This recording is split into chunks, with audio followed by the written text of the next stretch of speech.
తెలంగాణలో power fight continue అవుతోంది. CM మాజీ సీఎంల మధ్య మాటల తూటాలు పేలుతున్నాయి. తెలంగాణ రాష్ట్రంలో పవర్ కట్ పై పవర్ఫుల్ ఫైట్ కంటిన్యూ అవుతూనే ఉంది.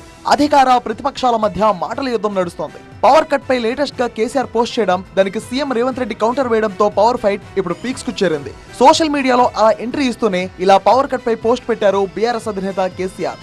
మహబూబ్ నగర్ లో శ్రీనివాస్ గౌడ్ ఇంట్లో భోజనం చేస్తుంటే 2 సార్లు కరెంటు పోయిందని ఎక్స్ వేదికగా తెలిపారు కేసీఆర్. ప్రతి చోట రోజుకు 10 సార్లు పైనే కరెంటు పోతుందన్నారు ఆయన. సీఎం, డిప్యూటీ సీఎం మాత్రం ఎక్కడా కరెంటు పోవట్లేదంటూ ఓదరగొడుతున్నారని ఆగ్రహం వ్యక్తం చేశారు. కాంగ్రెస్ పాలనా వైఫల్యానికి ఇదే నిదర్శనమని ప్రజలు, మేధావులు ఆలోచించాలని పోస్ట్ చేశారు KCR. KCR current cut post పై కౌంటర్ అటాక్ దిగారు సీఎం రేవంత్ రెడ్డి. లేనిపోని అబద్ధాలతో కేసీఆర్ దుష్ప్రచారం చేస్తున్నారని ఆగ్రహం వ్యక్తం చేశారు ఆయన. మొన్న సూర్యాపేటలో కరెంట్ పోయిందని చెప్పిన మాట కూడా అబద్ధమే అన్నారు రేవంత్ రెడ్డి. ఆయన మహబూబ్ నగర్ పోయిందంటే తింటుంటేనే 2 సార్లు కరెంట్ పోయిందంట.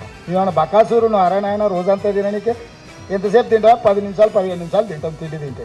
సేమ్ ఇట్లనే హౌల మాటలు మాట్లాడింది. సూర్యాపేటలో పోయి పార్టీ ఆఫీస్లో ప్రెస్ మీట్ పెట్టినప్పుడు కరెంట్ పోయింది. నేను మా అధికారులు అడిగితే వాళ్ళకి అధికారికంగా కనెక్షనే లేదు సార్, వాళ్ళు జనరేటర్ మీద ఉన్నారు, ఆ పొట్టైన జనరేటర్ల కట్టబెట్టినట్టు ఆగింది సార్ అని మా అధికారులు చెప్తారు.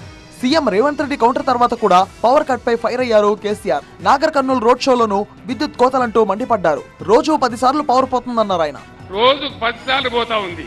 నేను శ్రీనివాస్ గౌడ్ గారింట్లో, నేను మాజీ ఎమ్మెల్యేలు అందరం కూర్చుని మహబూబ్ నగర్ పార్లమెంట్ సమీక్ష చేస్తూ అక్కడ అన్నం తింటా ఉన్నాం. తక్కువని కరెంటు పోయింది. నేనంటే ఏమిరా ఇది, కేసీఆర్ని ఇబ్బంది పెట్టానని తీసేసినరా, ఎందుకు పోతుందంటే వెంటనే వాళ్ళందరూ చెప్పింది, సార్ ఒక్కసారి కాదు రోజుకు 10 సార్లు పోతుందని చెప్పినారు.